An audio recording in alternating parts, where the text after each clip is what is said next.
আল্লামা সাদি রহমতুল্লাহি আলাইহি বড় চমৎকার বলেছেন, বসা না মেনে কু এ পাঞ্জা হেসাল কে এক নামে জেস্টাস কোনাদে পায়েমাল। 50 বৎসরে দীর্ঘ দিনে তুমি যেই সুনাম ও সুখ্যাতি অর্জন করেছ তা একটি ভুলের কারণে মুহূর্তের মধ্যে ধুলোই মিশিয়ে দিও না। আসসালামু আলাইকুম ওয়া রাহমাতুল্লাহ। আহনাফ টিভির পক্ষ থেকে সকলকে জানাচ্ছি আন্তরিক শুভেচ্ছা ও অভিনন্দন।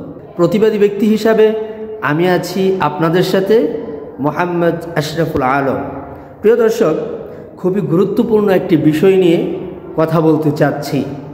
একজন ছাত্র কতটা জঘন্য হলে, কতটা নিকৃষ্ট হলে, কতটা কুকর্মশীল হলে তার বিগত জীবনের সুখ্যাতি, সুনাম এবং মাস্টার্স সমাপনী ডিগ্রি উস্তাদ তুল্য ব্যক্তিরা, শিক্ষক মহোদয়গণ পরামর্শ সাপেক্ষে বাতিল করে দেয়। প্রিয় দর্শক, হ্যাঁ, কথা বলছি এ যুগের সবচেয়ে বড় মালাউন, সবচেয়ে বড় অভিশপ্ত মুআজ বিন নূরকে নিয়ে। প্রিয় দর্শক, সম্প্রতি সময়ে ফেস দ্য পিপুল নিউজ করেছে মুআজ বিন নূরের ছাত্রত্ব ও সনদ বাতিল করেছে মালিবাগ মাদ্রাসা। প্রিয় দর্শক, আপনারা অবশ্যই কিছু ওয়াজ মাহফিল থেকে শুনে থাকবেন, ফেরেশতাদের মুআল্লিম ছিল ইবলিস, যাকে বলতে গেলে বলা হয় মুআল্লিমুল মালাইকা, ফেরেশতাদের মুআল্লিম। আল্লাহ সুবহানাহু ওয়া তাআলা এই মুআল্লিমুল মালাইকাকে কেন ইবলিস হিসাবে ঘোষণা করলেন, কেন মালাউন হিসাবে ঘোষণা করলেন? তার কুকর্মের কারণে। অথচ এই মালাউন ইতিপূর্বে আল্লাহ সুবহানাহু ওয়া তাআলার কাছে নেককার পরহেজগার হিসাবে বিবেচিত ছিল। ঠিক মুআজ বিন নূরের বেলায়ও এমনটাই ঘটেছে।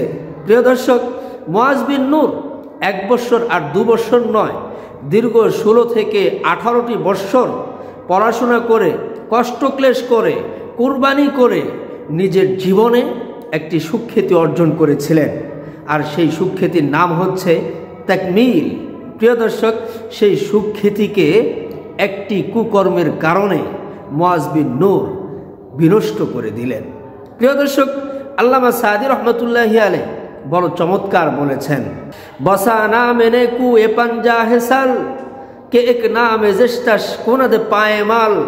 50 বৎসরে দীর্ঘ দিনে তুমি যেই সুনাম ও সুখ্যাতি অর্জন করেছ তা একটি ভুলের কারণে মুহূর্তের মধ্যে ধুলোই মিশিয়ে দিও না। প্রিয় দর্শক, আজ শেখ সাদি রহমতুল্লাহি আলাইহি এই নসিহতটি যদি এই মুআজ বিন নূর শিরোধার্য করে রাখত, তাহলে এমনটি ঘটত না। এই মুআজ বিন নূরকে বর্তমানে আপনারা জেনে গেছেন 3 দিনের রিমান্ডে পাঠানো হয়েছে।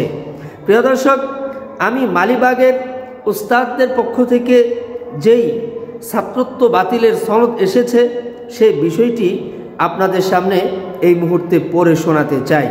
অবশ্যই ভিডিওটি শেয়ার করে দিবেন, যাতে করে সকল মাদ্রাসা পড়ুয়া ছাত্ররা সচেতন হতে পারে যে পড়াশোনা করলেই ছাত্রত্ব সনদ বহাল থাকে না, বরং অনেক ক্ষেত্রে কুকর্মের কারণে মুআজ বিন নূরের মতো সনদ বাতিল হয়ে যায়।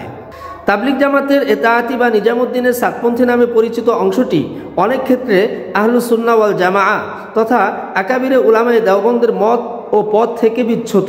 তাদের কার্যকলাপ দ্বারা দ্বীনি এলেম ও উলামায়ে কেরামের প্রতি বিদ্বেষ ছড়ানোর বিষয়টি সুস্পষ্ট, যা ইসলাম ও মুসলমানদের জন্য ভয়াবহ ক্ষতির কারণ। সাথে সাথে তাদের মাঝে উগ্রতা ও নৃশংসতা লক্ষণীয়। দেশের ঐতিহ্যবাহী দ্বীনি শিক্ষা প্রতিষ্ঠান জামিয়া শরঈয়া মালিবাগ এর গঠনতন্ত্র মোতাবেক অত্র জামিয়ার প্রতিটি ছাত্র শিক্ষক আহলুস সুন্নাহ ওয়াল জামাআহ এর আকীদা, বিশ্বাস ও চিন্তা চেতনার পূর্ণ ধারক বাহক হওয়া এবং উলামায়ে দেওবন্দের মাসলাক ও মাশরাবা তথা পথ, মত ও নীতি আদর্শ এর পূর্ণাঙ্গ অনুসারী হওয়া অত্যাবশ্যক।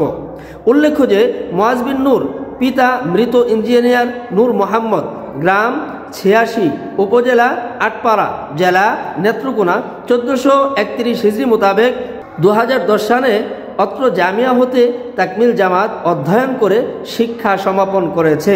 কিন্তু সাম্প্রতিক সময়ে জামিয়ার পরিচয় বহনকারী এই মুআজ বিন নূরকে আদর্শ বিচ্যুত তাবলিগ জামাতের এ অংশটি ভ্রান্ত মতাদর্শ ধারণ করে তাদের নেতৃত্ব দিতে দেখা গিয়েছে, যা অত্যন্ত দুঃখজনক।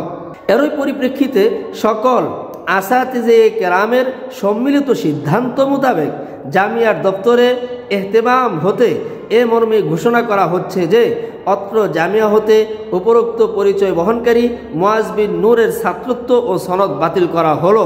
অদ্য হতে ছাত্রত্ব সহ কোনো ক্ষেত্রেই সে জামিয়ায়ে শরঈয়া মালিবাগের পরিচয় দেওয়ার নৈতিক অধিকার রাখেন না। প্রিয় দর্শক, ছাত্রত্ব সনদ বাতিল হওয়ার বিষয়বস্তুটি আমি সবিস্তারে আপনাদেরকে পড়ে শোনালাম। আমাদের মাদ্রাসা পড়ুয়া ছাত্র ভাইদের প্রতি আমি শেষ একটি কথা বলতে চাই। প্রিয় ভাইয়েরা, এত কষ্ট ক্লেশ করে ছাত্রত্ব অর্জন করছেন, আপনি একটি ডিগ্রি অর্জন করছেন, এ সকল ব্যক্তিদের ন্যায় কুকর্ম করে সেই ছাত্রত্ব সনদটি বাতিল করবেন না। প্রিয় দর্শক, ভিডিওটি যদি আপনার কাছে ভালো লেগে থাকে অবশ্যই লাইক কমেন্ট করে শেয়ার করে পাশে থাকবেন এবং আহনাফ টিভির একজন সদস্য বনে যাবেন। আজকে পর্যন্তই। ভালো থাকুন, সুস্থ থাকুন। আসসালামু আলাইকুম ওয়া রাহমাতুল্লাহ।